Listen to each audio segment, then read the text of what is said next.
Good morning. Happy Monday. Welcome to Lesson 2, Video 4.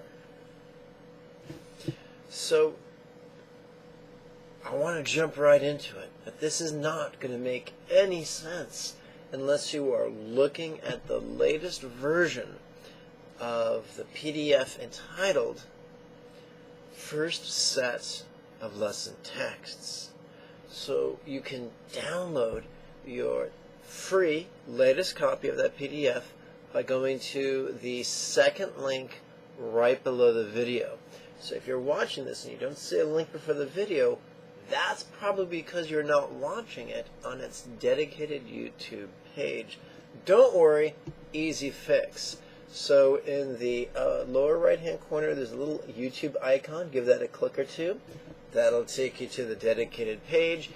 And find the second link right below the video. It might be obscured, so you might have to find the button that says Show More. You'll find the link. Give that bad boy a click. Now, let's address the elephant in the room. This is Lesson 2, Video 4. If you haven't watched all the 30 videos of Lesson 1, this is not going to make sense. Set yourself up for success. Do yourself a favor. Go back to Lesson 1, Part 1. Watch that video. And take your time. There's a lot of good stuff. I don't care how long you've been meditating. I don't care what kind of a gray bodhisattva you think you are. Watch each of these lessons builds on the one before it. So definitely start from the beginning. Okay, everyone watching this video, now that I've scared off the flakes, let's dig in. Okay, so, whoops, that's not the right page. Okay, we should be on page 13. And you know, of the first set of lesson texts, at the very top it'll say Shinra Zig's intellectual and mystical paths to enlightenment. Below that, about an inch or so, it should say the passive visualization of the Great Compassionate One. Okay, we're come to the only quatrain on this page. We're going to explore the first 3 quarters of the third line on a White Lotus and full moon cushion. Well, as we mentioned previously, this iconography serves as mnemonic devices to remind us of the teachings. So, in the line drawing, we see the four-armed representation of the Buddha of Compassion sitting on what looks like an enormous white lotus. And if you look very carefully, at the heart of that lotus, there's an enormous white cushion. It's a circular cushion. So this is typical in most Buddhist iconography. Let's explore that right now. The first thing we address is the white lotus. Now, the lotus has many meanings depending on the context. In this context, it refers to the purity that comes not from self-control, morality, or renunciation, but the purity that comes from applying Buddha's wisdom of letting go.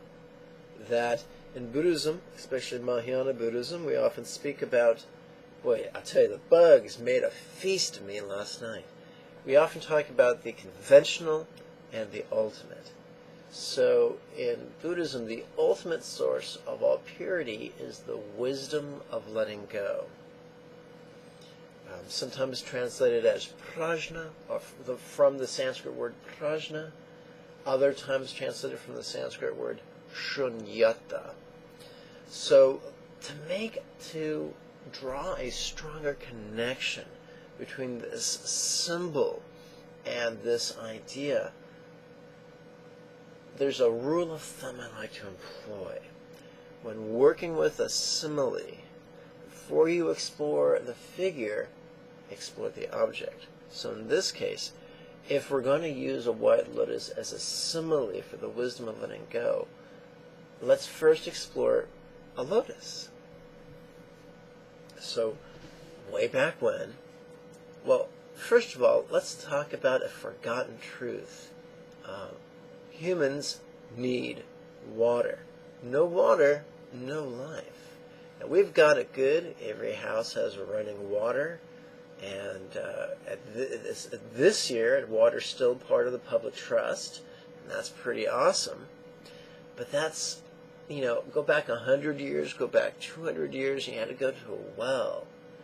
Go back even further in time, and you had to rely on either a well or a pond or a stream or some such thing. So, ponds were crucial to health. In Asia, in various places in Asia, and tough word to pronounce, naturally occurring ponds, you'd find lotuses growing. And lotuses look like they're growing on the surface of the water, but actually the lotus seeds grow in the mud at the bottom of the pond. And ponds aren't known for their crystal clear water. So when you plumb the depths, the muddy, murky depths of the pond, in the mud, at the bottom, is the lotus seed. It sprouts. It sends up, for want of a better term, tendrils or a sprout that ascends up through the murky, muddy waters. Finally, it pierces the surface of the pond, revealing its bud. The bud slowly opens up to become a lotus. In India, in Hinduism, Jainism, Sikhism, and Buddhism,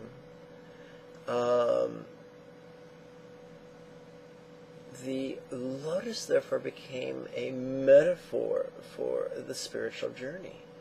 Studying up,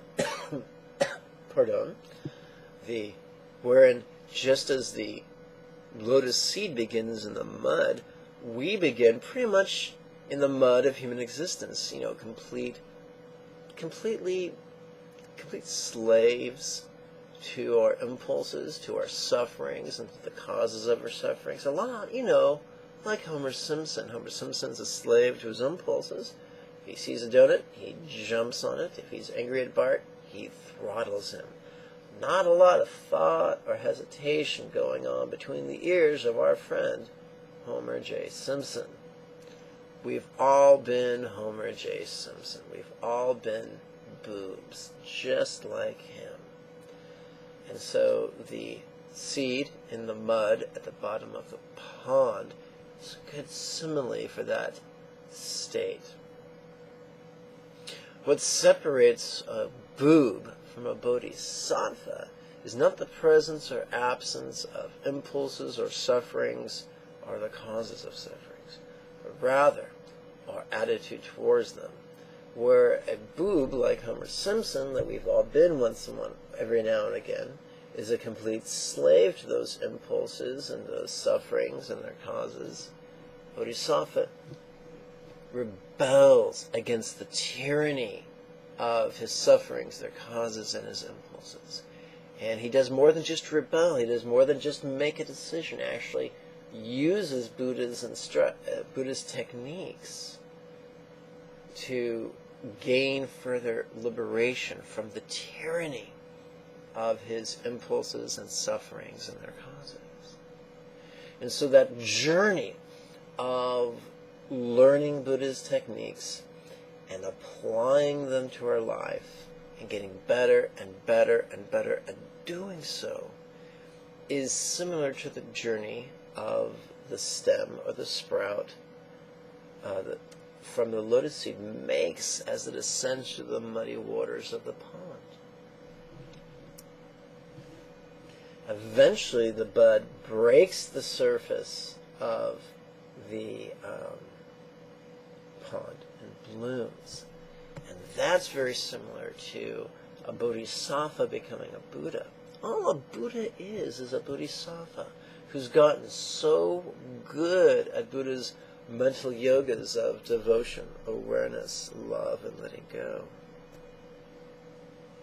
Who's gotten so good at them, so familiar with them, so comfortable with them, that he's mastered them to such a degree that he's able to practice them spontaneously, habitually, easily, and effectively. That's what it means to be a Buddha. That's what it means to have accomplished the 10th Bodhisattva Bhumi, Bhumi of course being the Sanskrit word for level. So what supports Chenrezig? What is the foundation upon which he rests? The wisdom that lets go in the most wonderful way. But that's not all. Chenrezig, or the Buddha of Compassion, is depicted as sitting upon. Between his tushy and the lotus is a cushion, a circular white cushion. Now, oftentimes that circular white cushion is called a full moon cushion.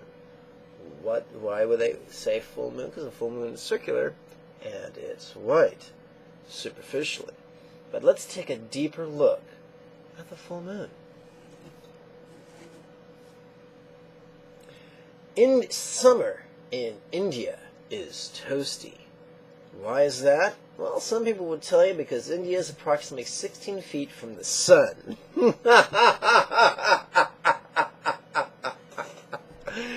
That's right. In the summer on the plains of India can be toasty. And so it's during the dog days of a summer on the Indian subcontinent, it's not surprising that people look forward to a cooler time. Let's face it, even the nights are hot in India during the summer on the plains. But you know what's cooler? The nights during autumn. Oh yeah, much, much cooler. And so, just as some denizen of India during the dog days of summer would long for the relief of a cool autumn evening, likewise, all of us in the heat of our sufferings look forward to a break from those sufferings. Now, if the symbol for the dog days of summer is the sun at high noon, then the symbol for the coolness, the refreshing coolness of autumn would be a full moon in the evening of autumn. And the sun, over many, many, many centuries, and has become synonymous with or symbolic of wisdom, which glares unflinchingly at the truths that are before us, whether they be glorious, whether they be grotesque. The full moon in autumn has become a symbol for compassion, which takes the edge off our sufferings. And when we're suffering, someone shows us compassion, it gives us relief. When we are watching someone suffer and we show compassion to them, it feels pretty good. Acting compassionately makes us feel like less of a bastard. It makes us feel like much, much more of the person that our dog already thinks we are. It could be argued that when someone shows us compassion, we feel the bliss of release from our sufferings. And when we show compassion to another, we feel the bliss of meaning and decency from our own heart, which is quite beautiful. So, if the lotus represents the wisdom of letting go, and the full moon cushion represents love and compassion, and you put the two together, the lotus and the full moon, you guessed it, love and letting go, which is the essence of the path. The great Buddhist saint, Gyatso Rinpoche, centuries ago wrote,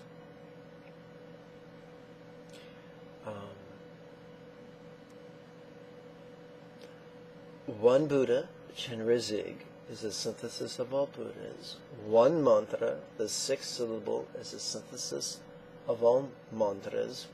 One dharma, bodhicitta, is a synthesis of all dharmas. Knowing the one which liberates all, recite the six-syllable mantra. What's dharma?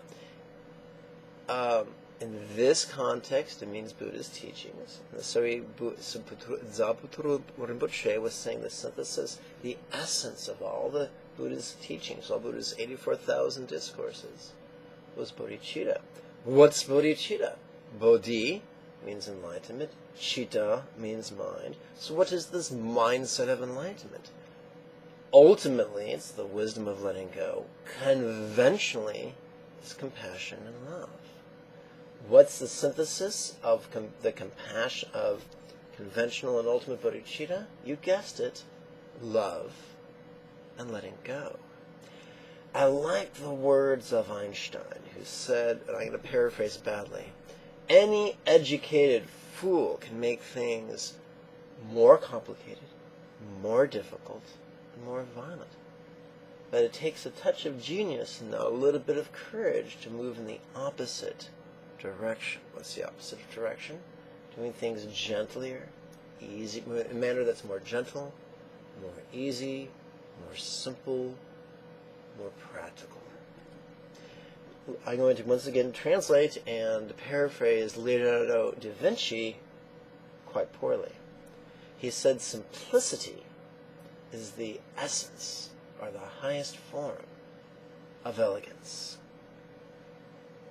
So when we look at the third line of the only quatrain on page 13, and we read, on a white lotus and full moon cushion, it's very possible that our inner mind will remember, oh yeah, the foundation of Chenrezig's enlightenment, the foundation of the Buddha of Compassion's enlightenment, the foundation of Avalokiteshvara's enlightenment, the foundation of Kuan Yin's enlightenment is the union of love and letting go. And I suspect it could be the foundation of your enlightenment as well. That's all the Dharma you get today. I thank you for your time and your kind attention. Before you go, I want to give you a quick benediction. I appreciate your enthusiasm. I thank you for watching my videos. Thank you for practicing the homework that you received in the previous videos. I thank you for what donations you make. They are profoundly useful. They buy my food and allow me to lead webinars. May you and yours be healthy and happy. Om Mani Padme Hum. Before you go, I want to remind you to click the subscribe button. It should be right around here, just above the upper left-hand corner of your screen. After you subscribe, pull the cursor away, bring it back, scrub that area, and 3 boxes will be revealed. The bottom box, if you check that bad boy right over here, it'll set you up with an email notification every time I upload another video, which is very nice. Now, before I mention, there were 2 links below this video. That first link, it takes you to the registration page so you can reserve your seat for the next series of weekly webinars. When do they begin? Glad you asked. Friday, November 2nd. I'll see you there. Bye-bye.